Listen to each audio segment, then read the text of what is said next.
Hello all the home cooks, welcome to Pooja's kitchen story, જે એક home cooking show છે. સાથે તમે મારી ચેનલ ઉપર નવા છો તો સબસ્ક્રાઈબ કરી દો અને બેલ આઇકન પર ક્લિક કરો, જેથી મારી હરેક નવી રેસીપીની નોટિફિકેશન તમને મળી રહે. તો આજે હું લઈને આવી છું પાલક પનીર કોફતા કરીની રેસીપી, જે બનાવવામાં ખૂબ જ સરળ છે અને રેગ્યુલર જે પાલક પનીર બનાવતા હોય છે એના કરતાં ખૂબ જ અલગ અને ટેસ્ટમાં એટલી ટેસ્ટી છે કે તમે અચૂક બનાવો આ રેસીપી. સાથે મેં મારી ચેનલ ઉપર ઘણી બધી પનીર સબ્જીની રેસીપી પોસ્ટ કરી છે, જેની લિંક હું તમને ડિસ્ક્રિપ્શન બોક્સમાં આપી દઈશ, તો જરૂરથી ચેક કરજો.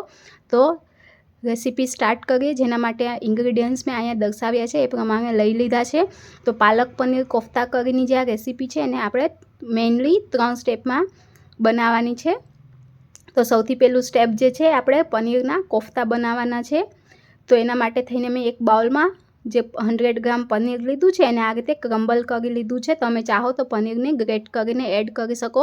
તો ફર્સ્ટ સ્ટેપ છે કોફતા બનાવવાનું. તો આપણે અહીંયા પનીરના કોફતા બનાવી લઈશું. તો જેના માટે થઈને પનીરમાં મેં ફાઇનલી ચોપ ગ્રીન ચીલી અને થોડા ફાઇનલી ચોપ ધાણા એડ કરી દીધા છે. થોડો હલ્દી પાવડર, થોડું કાશ્મીરી લાલ મરચું પાવડર, સ્વાદ પ્રમાણે નમક એડ કરી દઈશ અને સાથે થોડો ગરમ મસાલો, અને આપણે પનીરને બાઇન્ડ કરવા માટે થઈને 1 સ્પૂન જેટલો મેં કોર્નફ્લોર એડ કરી દીધો છે અને 1 ટીસ્પૂન કુકિંગ ઓઇલ એડ કરી અને બધા જ મસાલાને પ્રોપરલી મિક્સ કરી અને આપણે પનીરના કોફતા બનાવી લેશું. તો તમે જે રેગ્યુલર પાલક પનીર બનાવતા હોય છે એના કરતાં આ રેસીપી જે છે ખૂબ જ અલગ બને છે અને ટેસ્ટમાં પણ એટલી ટેસ્ટી બને છે. તો તમે આ રેસીપી જરૂરથી ટ્રાય કરો. તો આપણે આ રીતે કોફતા બોલ્સ બનાવી લેશું. અહીંયા કોફતા બનાવવા માટે કોર્નફ્લોરનો યુઝ ખૂબ ઓછો કરવાનો છે, માત્ર બાઇન્ડિંગ પૂરતો જ કોર્નફ્લોર એડ કરવાનો છે. તો આ પ્રમાણે હું બધા જ કોફતા બનાવી લઈશ. તો આપણા ફર્સ્ટ સ્ટેપ જે છે કોફતા બનાવવાનું એ થઈ ગયું છે. હવે સેકન્ડ સ્ટેપ છે આપણે ઓનિયન અને કાજુની જે ગ્રેવી બનાવવાની છે. તો એના માટે એક બાઉલમાં મેં એક મોટી સાઇઝની ઓનિયન, 4 ગ્રીન ચીલી, થોડુંક જિંજર અને લસણ લીધું છે અને એક સ્મોલ કટોરી જેટલા મેં કાજુ લીધા છે. તો આ બધી વસ્તુને એક પેનમાં એડ કરીને એમાં 1 ગ્લાસ જેટલું પાણી એડ કરી દીધું છે અને આપણે એને 5 થી 7 મિનિટ માટે કૂક કરી લેશું. સાથે મેં એમાં એક મોટું તમાલપત્ર એડ કર્યું છે. તો આપણે 5 થી 7 મિનિટ માટે આ પ્રમાણે બોઇલ આવે ત્યાં સુધી કૂક કરવાનું છે. કાજુ અને ઓનિયન જે છે એ સોફ્ટ થઈ જાય ત્યાં સુધી. તો આપણા આ જે કાજુ ઓનિયન સોફ્ટ થઈ ગયા છે તો એને હું સ્ટ્રેન કરી લઈશ. અને જે તમાલપત્ર છે એને હું અલગ કાઢીને આપણે કાજુ અને ઓનિયનની ગ્રેવી બનાવવાની છે. તો આ રીતે સ્ટ્રેન થઈ ગયું છે અને જે પાણી બચ્યું છે એને આપણે ફેંકી નથી દેવાનું, આપણે એનો યુઝ કરી લેવાનો છે. તો આ પ્રમાણે કાજુ ઓનિયનને મિક્સર જારમાં એડ કરી અને હું એક ફાઇન પેસ્ટ બનાવી લઈશ. તો સેકન્ડ સ્ટેપ જે છે કાજુ ઓનિયનની આ પેસ્ટ બનાવવાની છે. તો આપણું આ સેકન્ડ સ્ટેપ પણ કમ્પ્લીટ થઈ ગયું છે. તો તમે જોઈ શકો છો કે કેટલી ફાઇન અને ક્રીમી પેસ્ટ તૈયાર થઈ ગઈ છે. થર્ડ સ્ટેપ છે આપણે પાલકની પ્યુરી બનાવવાની છે. તો એના માટે હું પાલકને આ પ્રમાણે ગરમ પાણી જે મેં મૂક્યું હતું એમાં હું પાલકને 5 થી 7 મિનિટ માટે બ્લાન્ચ કરી લઈશ.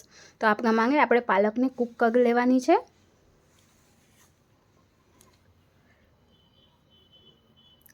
તો પાલક આપણી કૂક થઈ ગઈ છે. તો હું એને તરત જ ઠંડા પાણીમાં કાઢી લઈશ, જેથી કરીને કુકિંગ પ્રોસેસ સ્ટોપ થઈ જાય અને પાલકનો જે ગ્રીન કલર છે એ એઝ ઇટ ઇઝ રહે. તો આ પ્રમાણે મેં ઠંડુ પાણી લીધું છે, એમાં હું પાલકને એડ કરી દઉં છું. ને હવે આપણે પાલકને મિક્સર જારમાં એડ કરીને પાલકની પણ પ્યોરી બનાવી લેવાની છે. તો અહીંયા જે 3 સ્ટેપ્સ છે એ ફર્સ્ટ કોફતા બનાવવાનું, સેકન્ડ ઓનિયન અને કાજુની પેસ્ટ અને થર્ડ પાલકની પ્યુરી. તો એ થઈ ગયું છે. હવે કુકિંગ સ્ટાર્ટ કરશું. તો સૌથી પહેલાં આપણે કોફતાને કૂક કરી લઈશું. તો એના માટે મેં અહીંયા અપ્પે પેનનો યુઝ કર્યો છે. હું અપ્પે પેનમાં કોફતાને કૂક કરવાની છું. જનરલી આપણે કોફતાને ડીપ ફ્રાય કરતા હોય છે, બટ આપણે અહીંયા કોફતાને ડીપ ફ્રાય નથી કરવાના, સેલો ફ્રાય કરવાના છે. અને આમાં પણ કોફતા ખૂબ જ ફાઇન બને છે. તો મેં અપ્પે પેનને ઘીથી ગ્રીસ કરી દીધું હતું. હવે જે મેં કોફતા બનાવ્યા છે એ હું એમાં સેટ કરીને એને કૂક કરી લઈશ બંને સાઈડથી, જ્યાં સુધી એ ગોલ્ડન બ્રાઉન થાય ત્યાં સુધી.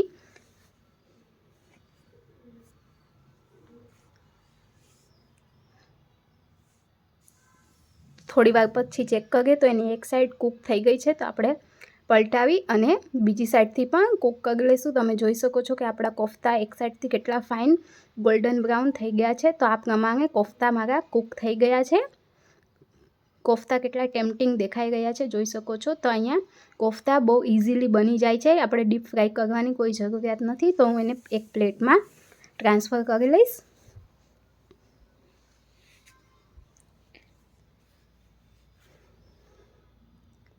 હવે નેક્સ્ટ સ્ટેપ છે, આપણે જે ગ્રેવી બનાવી છે એને કૂક કરવાની છે. તો એક પેનમાં હું 1 ટેબલસ્પૂન ઓઇલ અને થોડું બટર એડ કરી અને એમાં જીરું એડ કરી દઈશ. જીરું સ્પ્લટર થાય એટલે જે આપણે ગ્રેવી બનાવી છે એ એડ કરવાની છે. અહીંયા મેં કોઈ ખડા મસાલા એડ નથી કર્યા, પણ તમે ચાહો તો તજ, લવિંગ, એલચી એડ કરી શકો છો. તો આપણી જે આ પેસ્ટ એડ કરી દીધી છે, તો આ પેસ્ટને હું ચલાવી અને 2 થી 3 મિનિટ માટે કૂક કરી લઈશ.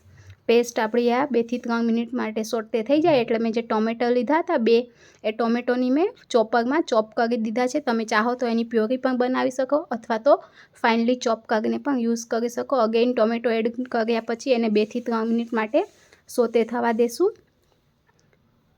અહીંયા તમે જ્યારે ઓનિયનની પેસ્ટ બનાવી હતી એ એડ કરી હતી ત્યારે તમે સુગર થોડીક એડ કરશો તો એનાથી એનો ટેસ્ટ ખૂબ જ ફાઇન આવશે. હું ત્યારે ભૂલી ગઈ હતી એટલે મેં હવે એડ કરી છે. સાથે મેં સ્વાદ પ્રમાણે નમક એડ કરી દીધું છે ને ફર્ધર બીજા મસાલા એડ કરીશ, જેમાં થોડું કાશ્મીરી લાલ મરચું પાવડર, થોડું હળદી પાવડર, થોડું ધાણા જીરું પાવડર એડ કરીને મિક્સ કરી દઈશ.